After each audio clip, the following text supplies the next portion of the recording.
Like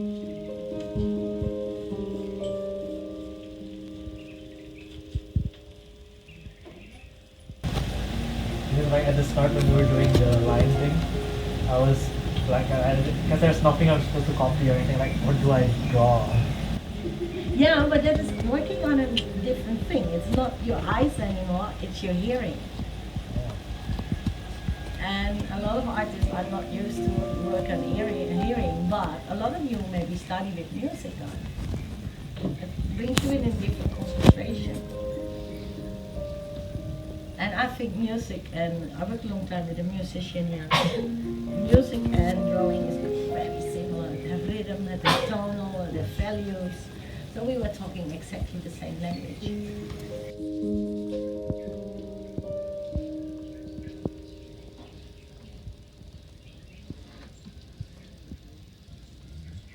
How to get this like more forwards? More light. More light? More dark. And more dark. So you make the contrast bigger. If you make more contrast here, then the rest of the drawing, the leg will be for sharp and unsharp. So make something more sharper here. And here, she's already unsharp, so that will work. So we need to add a little sharpness to get it more to the front. When I have a drawing like this and I have a problem with the foreshortening, he knows it. Then once in a while he takes the leg back and I just study it a little bit. Horizontal is not moving. Diagonal is always moving. So it's just a trick to make your drawing a little bit more movement. She's smudged in darks and lights. So it's way more on the side of Kate Coleridge than on the side of Michelangelo. And that you have to find out yourself, because there is no, I don't mark.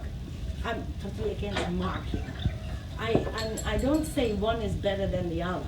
You have to find out who fit.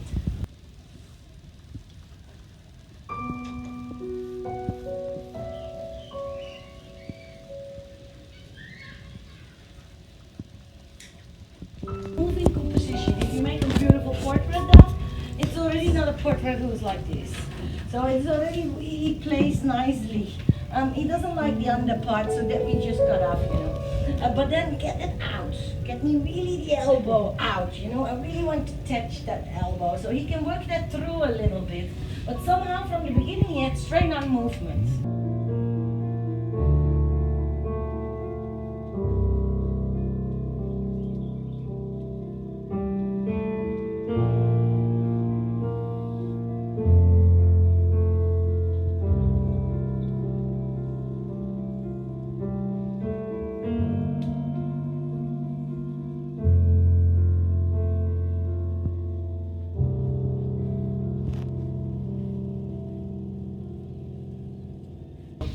I feel like for me myself, I'm more of a copycat, or like I'm better at looking at something I like copying. How do you stop that? It's like, are you able to just draw like? No, you don't. No. You took it wrong. It's not stopping. It's going on. Good art is just copy, and the best artists steal. That means they copy, but they bring it to the next level. So let's say you copy a drawing from Michelangelo, you find some things beautiful, then you throw that away and you get yourself in Michelangelo. So you have your model and you get Michelangelo. I asked him today to do it. To get Francis Bacon a little in there. And after 3 years, maybe Francis Bacon is out, someone else is on the list. Doesn't matter. But you get it to you. It's a good thing. You absorb and then you develop it with your own ways. That's how artists work.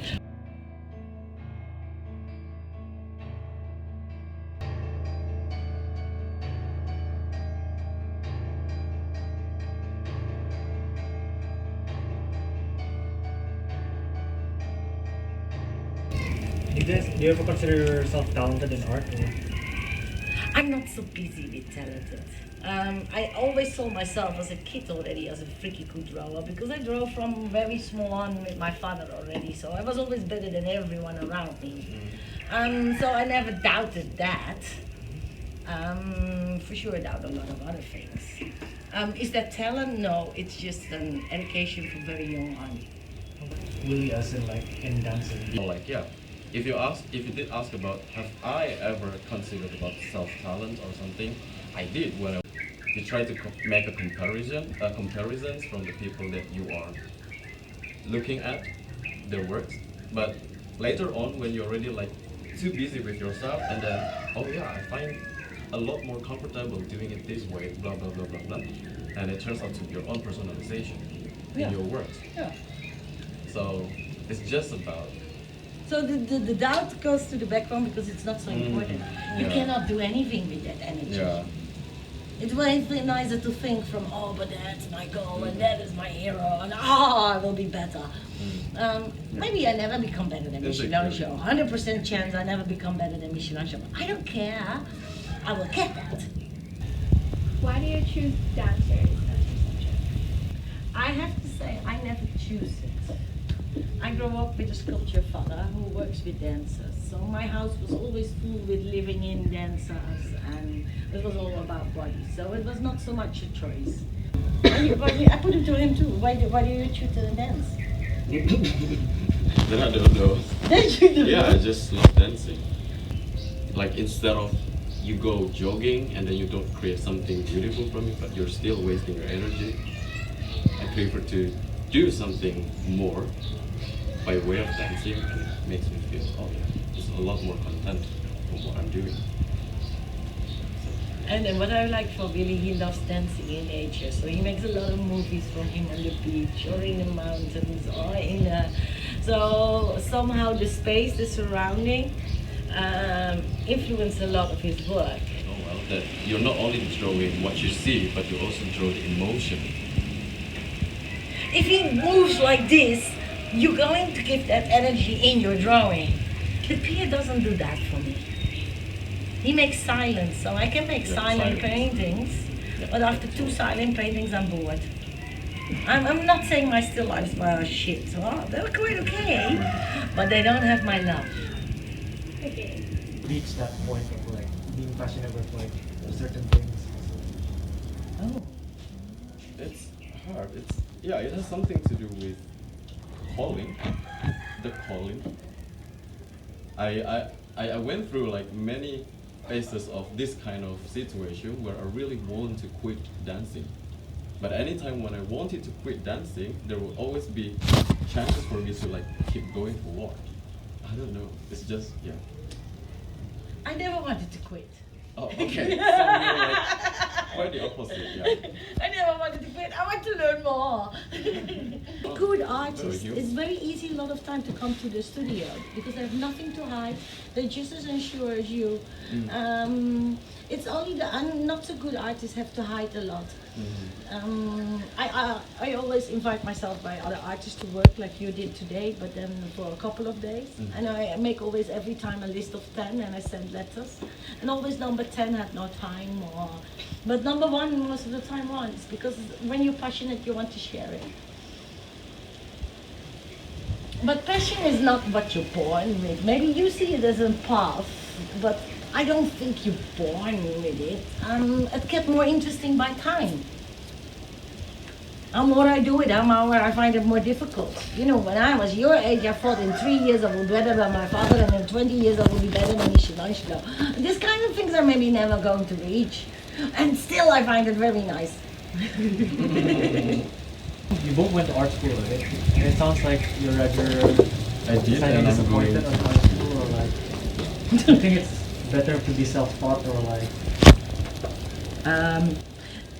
No, what yeah, was the no, question? Is this about Sorry. you going to art school? As in just like Is in it- Yeah. No. To tell the truth, I was a troublemaker.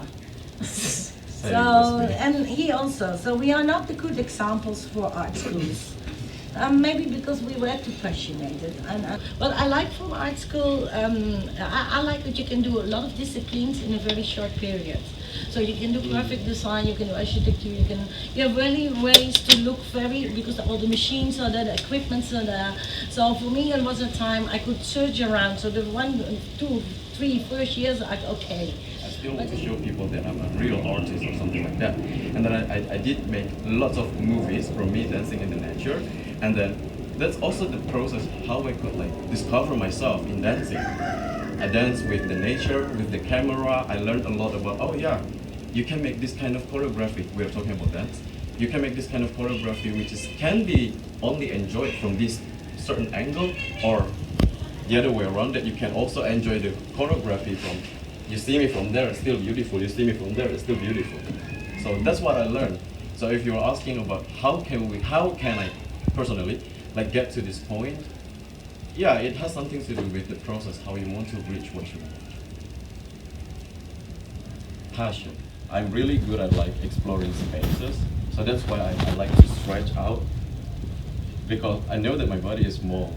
So yeah, but like this kind of what you did ask me, if before I go up to the stage, and then I would have to think first, oh, I would have to move from this point to the downstage and then back to the center stage. No, I don't do that. No. It doesn't give me freedom anymore. He finds space in his body. Who did you copy? Yeah, you did ask me that was the very first question she asked me when I first met. And I told her, no, I don't have any gods in dance. I just, yeah, she has her gods like Michelangelo or something, but me, I don't have like specific god who I wanted to be alive. No, I just like, oh yeah, this is a good shape, this is a good shape, yeah. I try to copy, for example, they do it like this, I can do it like this. So I do it my own way, but yeah, I'm also copying actually. That's how art works, I think, yeah? It's a like, not imitative, like collective works, mostly. Like fine art, performance art, mostly. The same thing. And then to try, I bought two big canvases, I want to paint them. But my goodness, I don't know how to do it. So I'm just collecting now everyone who makes big paintings and more figures on that. And my iPad is full of shit from everyone teaching them. It can be modern art too, you know. When I see a piece of two faces, I think, oh, maybe I can put that in the corner. And when I collect enough, then I start to work, and I will throw out the things I don't like and use the things I can like. In the end, it's like curiosity. Yeah, curiosity, for sure, for sure. If you're satisfied with what you got, there's no sense to keep going with the passion. We drove from here, I never make a good drawing. I never If can have a